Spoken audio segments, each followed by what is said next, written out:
का right answer? फटाफट से जल्दी से करिए, इस क्वेश्चन का आंसर क्या बनेगा? कह रहा है निम्नलिखित विकल्पों में से उस विकल्प का चयन करें जो दिए गए शब्दों को उसी क्रम में दर्शाता है जिस क्रम में वे अंग्रेजी शब्दकोश में दिखाई देते हैं। उसी क्रम में दर्शाना है जिस क्रम में वो अंग्रेजी शब्दकोश में आपको दिखाई देते हैं। करिए इसका आंसर, है ना, एकदम शब्दकोश का क्रम लगाना है।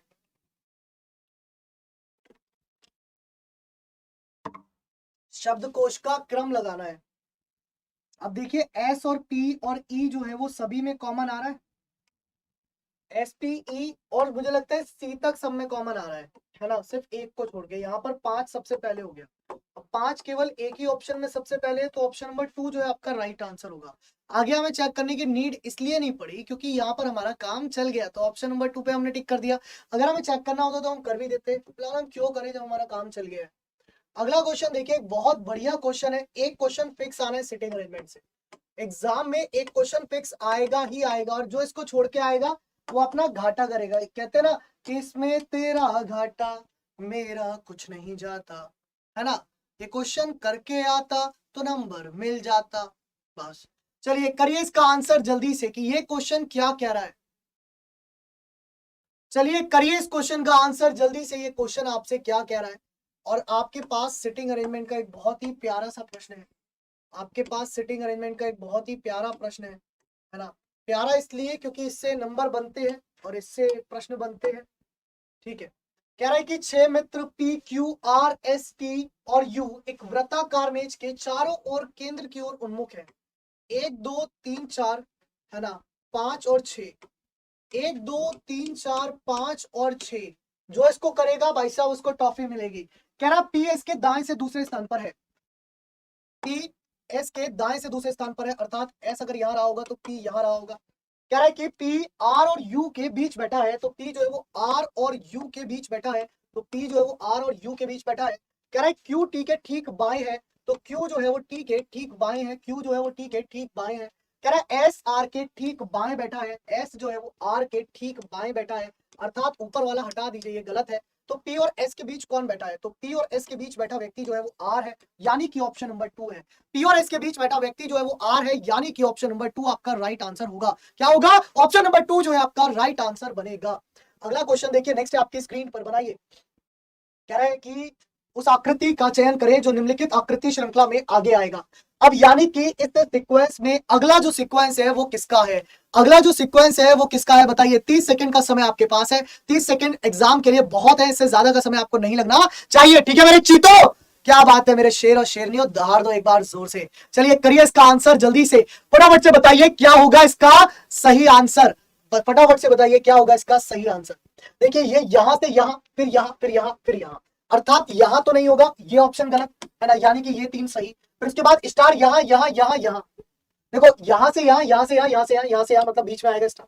बीच में आएगा स्टार है नहीं, तो इसका मतलब स्टार का कोई रिलेशन नहीं है, छोड़ दीजिए, है ना। सो अभी कहाँ आएगा स्टार? यहाँ आएगा स्टार, अर्थात यहाँ पर स्टार आएगा। अब यहाँ स्टार देखिए किस में आ रहा है, यहाँ नहीं आ रहा, हटा दीजिए, 2 जगह आ रहा है। अब बीच वाली आकृति देख लीजिए। अब बीच वाली के लिए अगर मैं इसकी बात करूं, ये कहाँ गया? यहाँ गया, फिर ये कहाँ गया? फिर ऊपर गया, अब फिर ये कहाँ गया? बीच में गया। अब ये बीच में से कहाँ आएगा? यहाँ आएगा, मतलब पंचभुज जो है वो यहाँ आएगा। अब पंचभुज जो यहाँ दिखाई दे रहा है वो ऑप्शन नंबर 2 में दिख रहा है, ना कि 4 में। तो आपका आंसर जो होगा ऑप्शन नंबर 2 होगा। क्या होगा आपका राइट आंसर जो बनेगा वो ऑप्शन नंबर 2 बनेगा। क्लियर है सभी को मेरे चितो? चलो अगला क्वेश्चन देखो, नेक्स्ट आपकी स्क्रीन पर बनाओ। अगला प्रश्न देखो क्या कह रहा है, ब्लड रिलेशन यानी कि रक्त संबंध। अगला जो क्वेश्चन है वो है आपका ब्लड रिलेशन का यानी कि रक्त संबंध का। चलिए करिए इस क्वेश्चन का आंसर जल्दी से। कह रहा है कि ए बी का पति है, सी बी की सास है, डी ए के पिता है, ई डी की मां है, सी और जी की मां एफ है। यदि एच डी के पिता है तो ई के साथ एच का क्या संबंध है? चलिए बनाते हैं। कह रहा है ए बी का पति है, ए जो है वो पति है किसका? बी का, तो बी कौन होगी? मजबूरन इसकी पत्नी होगी। भाई मजबूरी है उसकी इसकी पत्नी बनना, क्योंकि ए पति हो चुका तो बेचारी मजबूरन इसकी पत्नी बन चुकी है। कह रहा है सी जो है वो बी की सास है। अब बी की सास बनी मतलब इसकी मां बनी, ए की मां है कौन? सी।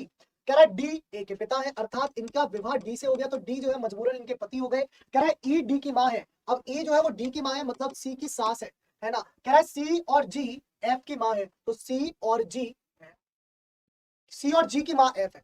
ठीक है, सी और जी की जो मां है वो कौन है? एफ है। सी और जी की जो मां है वो कौन है? एफ है। माँ हो गई किसकी, सी और जी की। यदि एच के पिता, यदि एच डी के पिता है, यदि एच जो है वो डी के पिता है, तो एच का, तो ई के साथ एच का क्या संबंध होगा? अरे पति बनेगा भाई, उसका क्या बन गया? पति बन गया, पति परमेश्वर। ऑप्शन नंबर सी जो है इसका सही आंसर होगा। ठीक है, पति परमेश्वर पतिदेव, ऑप्शन नंबर सी जो है इसका सही आंसर होगा। बहुत बढ़िया। अगला क्वेश्चन देखते हैं, नेक्स्ट है आपकी स्क्रीन पर। चलिए अगला क्वेश्चन देखते हैं, नेक्स्ट आपकी स्क्रीन पर। बताइए, कह रहा दिए गए विकल्पों से उस संख्या का चयन कीजिए, है ना, जो निम्नलिखित श्रेणी में प्रश्नवाचक चिन्ह के स्थान पर आएगी, जो प्रश्नवाचक चिन्ह के स्थान पर आएगी। बताइए क्या होगा इसका आंसर जल्दी से। गलत है तेरा, तेरा में क्या गलती है भाई? गलत है तो तुम गलत टिक कर देना, वैसे आंसर यही होगा, बाकी आपकी इच्छा है। देखो मैं कभी किसी बच्चे को बाध्य नहीं करता, मैं कभी आपसे मैंडेटरी कंडीशंस नहीं लगाता कि नहीं आपको वही आंसर मानना होगा जो मैंने दिया है। हो सकता है उसमें कुछ त्रुटि हो सकता है आपके सोचने का नजरिया कुछ और हो, तो आप वो भी बता सकते हो, मैं आपको कभी नहीं रोकता हूँ, कभी भी। मेरा हमेशा ट्रैक रिकॉर्ड रहा है। कह रहा है 20,21,25,34, क्वेश्चन मार्क, 75। अरे भाइयों और बहनों, यहाँ पर अंतर आ रहा है 1 का, यहाँ अंतर आ रहा है 4 का, यहाँ अंतर आ रहा है 9 का, और यहाँ जो अंतर है वो आएगा 16 का, और यहाँ जो अंतर है वो आएगा 25 का। तो 34 और 16 जो बनेगा, 34 और 16 जो बनेगा वो बनेगा 50, अर्थात ऑप्शन नंबर 4। 34 और 16 क्या बनेगा? ऑप्शन नंबर 4 यानी कि 50 बनेगा। क्लियर है? चलिए बहुत बढ़िया। आप कहेंगे सर ये कैसे लिख दिया? तो बाबू ये क्या है? ये सभी के सभी वर्ग हैं, ये सभी के सभी क्या है? स्क्वायर है। किसके? संख्याओं के। तो वर्ग या स्क्वायर का सीक्वेंस यहाँ पर लग रहा है। अगला क्वेश्चन देखिए, नेक्स्ट आपकी स्क्रीन पर। कह रहा है उस विकल्प का चयन कीजिए जो तीसरी संख्या से उसी प्रकार संबंधित है जिस प्रकार दूसरी संख्या पहली संख्या से संबंधित है। करिए इसका आंसर कितना होगा? देखिए दिमाग में सीधा लॉजिक जाएगा, 10 × 10 + 9 यानी कि 10 से 1 कम, 10 × 10 + 9 यानी कि 10 से 1 कम, तो 12 × 12 यानी कि 144 है ना, प्लस 11, तो 144 और 11 155। लेकिन ऑप्शन में अवेलेबल नहीं है, ऑप्शन में अवेलेबल नहीं है यानी कि वो आपका आंसर नहीं होगा। तो इसको सोचने का दूसरा नजरिया भी हो सकता था। इसको सोचने का दूसरा नजरिया है 10 × 10 अर्थात 100, और 100 + 9 यानी कि 109, और ऐसे ही इसका नजरिया है 12 × 10 अर्थात 120, 120 और 9 अर्थात 129। तो ऑप्शन नंबर ए, इस नजरिए से सोचिएगा। कहते हैं कि क्वेश्चन एक होता है, नजरिया अलग अलग होता है, उस नजरिए से सोचिए जो आपको आंसर दे पा रहा है। तो यहाँ जो आंसर दे पा रहा है, जो नजरिया है, वो है आपका × 10 + 9 वाला, दैट इज 129 जो है इसका राइट आंसर होगा। 129 जो है इसका राइट आंसर होगा। अगला क्वेश्चन देखिए, नेक्स्ट आपकी स्क्रीन पर बनाइए। अगला क्वेश्चन देखिए, नेक्स्ट आपकी स्क्रीन पर बनाइए। ठीक है, अगला क्वेश्चन देखिए, नेक्स्ट आपकी स्क्रीन पर बनाइए। कह रहा है कि आपको एक कागज का टुकड़ा दिया गया है ना, जिगर का टुकड़ा, ये कागज दिया गया है। इस कागज को जब आपको मोड़ा गया तो यहाँ पर एक बार ऐसे मोड़ा गया, फिर दोबारा ऐसे मोड़ा गया, फिर यहाँ पर एक कट ये मारा गया, एक कट ये मारा गया। अब इसको जब ओपन किया जाएगा तो कौन सी आकृति जो है वो दिखाई देगी? भाई देखिए, सबसे पहले जिसको मोड़ा गया वो ओपन होगा, अर्थात ये वाला सर्किल यहाँ पर आएगा, और ये वाला जो बॉक्स है वो यहाँ पर आएगा। ठीक है, और ये वाला जो बॉक्स है वो यहाँ पर आएगा, फिर एक बार और ओपन होगा तो ये वाला जो बॉक्स है वो यहीं आ जाएगा, ये वाला सर्किल जो है वो, ये वाला सर्किल क्योंकि ये यहाँ पर है तो ये अर्थात यहाँ कहीं बीच में आएगा, है ना। ये कहाँ दिखाई देगा? ये कहीं बीच में दिखाई देगा। ये वाला जो डॉट है वो यहाँ आएगा। पहले तो इन डॉट पर अगर मैं बात करूँ तो ये डॉट देखिए यहाँ दिखाई दे रहे हैं, यहाँ दिखाई दे रहे हैं, अर्थात ये दो ऑप्शन नहीं है।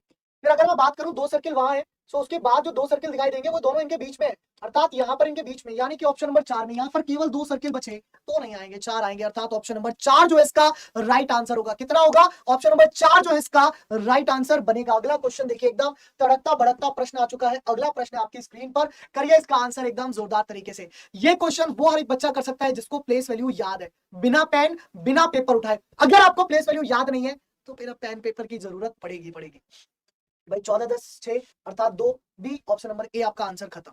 10 सेकंड भी नहीं लगे, लेकिन उसको लगे होंगे जिसको प्लेस वैल्यू याद है। अगर प्लेस वैल्यू याद नहीं है तो पूरा सॉल्व करना पड़ेगा, तब तो मजबूरी है ना भाई, तब तो हमारी मजबूरी है। कैसे भैया? 10 से इस पे गए तो -4, फिर -4, अब फिर -4 किया तो अर्थात 2, 2 पर क्या आएगा? बी। फिर यहाँ पर देखिएगा आपने 9 7 मतलब -2, 7 से 5 -2, फिर -2 आपने किया सी, है ना। 8 से n मतलब -4 -4 और -4 किया तो मतलब एफ। आपका आंसर क्या हो गया? B C F. Answer is option number 1।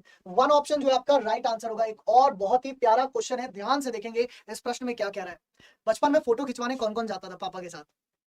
आजकल तो जाने की जरूरत ही नहीं पड़ती, है ना। आजकल तो क्या होता है, मोबाइल में खिंच जाते हैं। बचपन में कौन कौन जाता था? मैं जाता था, मैं तो खींचने भी जाता था। मेरे पापा ने स्टार्टिंग में फोटोग्राफी, बहुत वर्षों तक फोटोग्राफी का काम किया है ना। तो मैं पापा के साथ जाता भी था, उनके साथ कभी बर्थडे में किसी के चले गए, है ना, कि वहाँ अच्छा अच्छा जो है आइटम मिल जाएगा तो खाने पीने का। कौन कौन बचपन में फोटो खिंचवाने जाता?